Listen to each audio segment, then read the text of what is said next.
No. I will never watch that movie ever again, Brad. You know that. Yeah. Sounds like fun. Yeah. And Ava, too. I was going to say, if you want to come on for these other Christmas specials, you're more than welcome to, depending on your work schedule.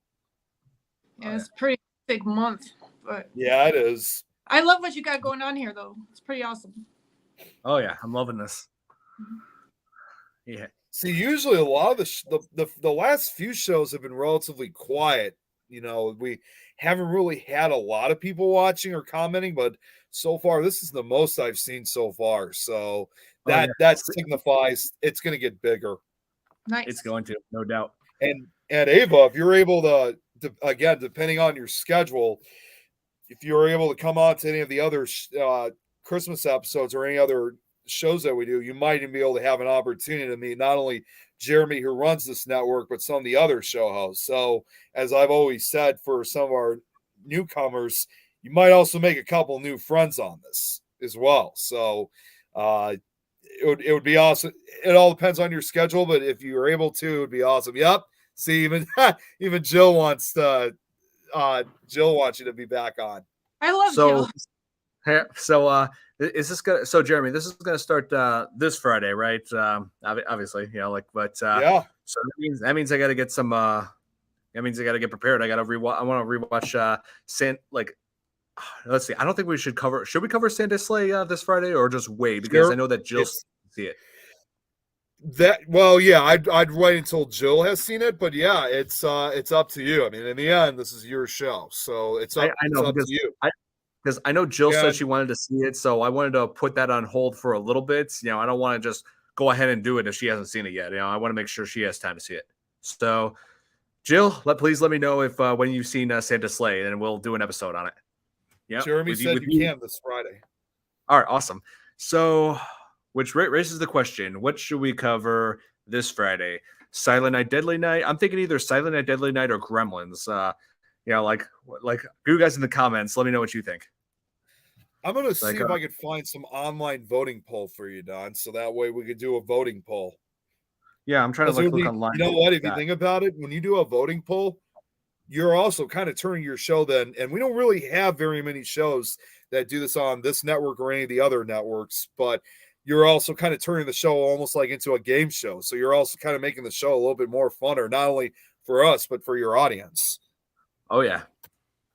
Definitely got to.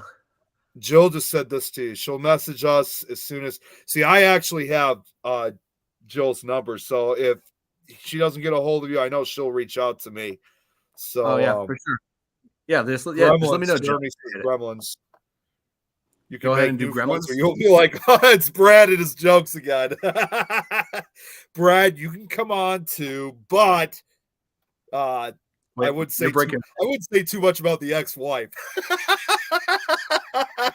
We should have a show just with Brad and his ex-wife. Like, we'll have both. Yeah. See, Jill I like what Jill just said. Thanks, Jill. Yeah, I like the idea of voting polls. I'm surprised I didn't think of that. Good thing I'm hearing it up. See, you know how I always am when it comes to something like myself. I'm always good with ideas for not only just show, but for a lot of these paranormal shows. It's like they just happen right in front of me. So I always want to give them to you to add as a benefit. Yep. So Nick, if we do Gremlins Friday, you have to see it though. I'm going to have to. I mean, which I'm hoping to make time for it, because you know what? I'll just say this now. I just want to give the announcements for the other shows that I'll be doing for the rest of this week. So like I said, now that I'm finally recovered from my ordeal, I'll be doing all of the shows this week. I'll be back on tomorrow afternoon at 4:30 p.m. with Nick Files. We're going to continue on with the Harris part 2 of the Harrisville haunting. In fact, right after I clean this whole office desk, I'm going to head upstairs and finish up the rest of the slideshow since I was delayed from when I was sick. But I do have all the information ready, so we will continue on with part 2 on that. Thursday, I believe Lois from Scotland and I we're going to be. She told me we're going to be doing an episode of Criminals and Villains. I'm not sure who we're going to be talking about. And also, too, it should be noted, we do have a new co-host. We have someone who's going to be co-hosting with us now. Don, you've met her before. Rosie, you remember Rosie, right? Yeah, remember Rosie? So. Yeah, she's going to be co-hosting with me and Lois this Thursday, and then Supernatural Talk. I don't think we have a guest on, but it'll be still a special episode because Jeremy made his first appearance back on the show last week, which unfortunately, again, because I was sick last week, I wasn't able to attend, and Eileen wasn't able to attend either. So we'll be officially back on all together, all four of us. And then Friday, I'm going to be back on the Frighteners again at 2:00 my time with Lois, Vivian, Dan, Brian, I think Ian. And then, yeah. And you say, like I said, then Friday I'll be back on with later that night. I'll be back. You know how many shows I'm doing a week now, at least temporary, right? I'm doing 6 shows a week. I think I'm breaking a record here. Damn it! Jesus, dude. People always ask, how on earth do you have time to do these shows? And how am I not tired? I'm just going to say it now. I probably said this on a previous show. There's really not much that goes on in my schedule other than me going to work. So it's not like I have unless I'm working on my audio stories, it's not like I have anything else going on. So my schedule is going to be tight. I'm going to have to figure out a time where I can fit in Gremlins. And, wait a minute. Almost. Let me take that back. I actually have a 7th show. I got 3 shows on Friday. Oh my God. Jesus, oh my God. There's a Jenny from Ireland wants me to join in on a special show. She's got a very special guest that she wants me to help co-host with. I'm not going to say who it is. I've already kept it a sworn secret, but you guys will have to wait until Friday. So yeah, 7 shows this week. This is show number 1. Nice. So you're good for 7:00 Friday, right? Yeah, I should be ready. The Frighteners is 2:00, and then right after that show with Jenny's show, it's gonna be right after that 3:00. So then after that, then your show will be 7:00. So I got quite the schedule. So if we're doing Gremlins, you got to see it, man. I got to fit it in. I got 7 shows this week. You got to find someone to fit it in if we're going to cover this, because I don't want to. Because listen, I don't want to create a show that's going to say, "Hey, we're watching Gremlins," but we're not prepared for it. I don't want to do that to everybody. Yeah. Okay. So Supernatural Talk. Okay, he's talking about that. No guests I'm aware of. Jill. Let's see. Yes. Thank you. So you know what? I'm sorry, Don. I'm sorry if I feel like I'm taking over things. I just want to say this very quickly because they're talking about my ordeal I had last week. I just want to say very quickly to everybody, including you guys, Don, Ava, I know you guys were checking up on me while I was recovering. I really want to say thank you guys so much for checking in. I mean, that really, I don't really get sick very often. And even though it was just a normal common cold, you guys know, I very rarely get sick. But when it does happen, it hits me like a ton of bricks. I think that's why so many people were so horrified. I think you guys were a little bit too, because you guys know me all too well. I'm not usually sick very often. So, but it really takes a toll on me. I did get myself tested a few times to make sure it was not COVID. Fortunately, it did come out negative. So I was very relieved on that. But still, those couple days was just pure torture and dismay for me. So you guys really did give me the strength for me to recover. I know I said this earlier on a post. Even though I was by myself most of the time, it really gave me the strength that I wasn't fighting this alone. So I want to seriously thank each and every one of you guys. Seriously, thank you. You guys are awesome.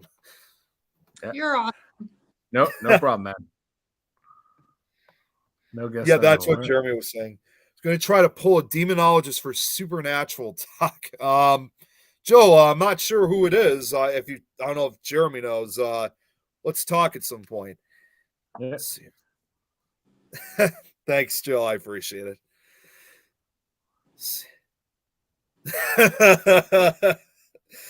Appreciate it. Trying to scare me out of my sickness. Jeremy, I was seriously so tired when I was sick. I couldn't really read a lot of stuff, but now that I'm a lot more healthier, I'm going to be able to. Yeah. Joe. Oh wait, thanks, Joe. Love you back. Yeah. All right, so I think we're gonna end the podcast here. Thank you, Eva, for joining us on this. I had a lot of fun talking about this movie with you. Ava, thanks for taking the time to come on. So, oh damn it, Sarah, his ex-wife. I'm just gonna say this now. I wanted to say this earlier, but after all these comments about the ex-wife, I'm just thinking about Ava here. I'm like thinking, Ava's gonna leave after the show's over. She's gonna be like, I'm never coming back to this show again. No. I love it. It's amazing. And I hope to meet his ex-wife one day because very fascinating. But no, it's Oh, Jesus. Oh my gosh. Anyways, you take it away, Don, because that's it for me. So hope you guys enjoyed this episode. Yeah, hope you guys enjoyed this episode of the Fear Fans podcast. And please join us 7 p.m. Friday for another Christmas special where we'll be focusing on I believe everybody wants Gremlins now. Oh, damn, Jacob's on. Oh man, Jacob, glad to see you on, but unfortunately, we're just about to end the show, though. Oh, well, still, we appreciate you tuning in. Seriously, thank you. Yeah, for sure, man. I took some more screenshots. I'm gonna text you guys the screenshots, okay? Okay. And So next week I guess Friday I guess we're focusing on Gremlins. Like everybody seems like a lot of people in the comments are agreeing with it. All right, Gremlins it is. Yep. So watch the movie, Nick. Yep. I will get back to you immediately as soon as I watch it, but I'm just gonna have to work my way around because one show down, 6 more to go. Keep it up. I love it. I seriously, I should have said this too. Some people may always think, for someone to do something like this is always looking at, for infamous or anything. It's not that at all. I love doing stuff like this. It's fun. I always have a good time. It's always good to chat with everybody. Oh yeah, that's one of the reasons why I do this. To get like everybody, have everybody in on this. Conversing, giving their opinions, cracking jokes, especially you, Brad. With his poor ex-wife. Oh man. All right. All right. Well, I guess we're gonna wrap it up here. Everybody, those of you watching, tune in on Friday, 7 p.m., where we will be going over one of my childhood favorites and one of the best non-traditional Christmas movies of all time. So I hope you guys enjoyed, and good night, everyone. Good night, everybody. Good night, everybody. Happy holidays. See some of you tomorrow. Yep. See you Friday.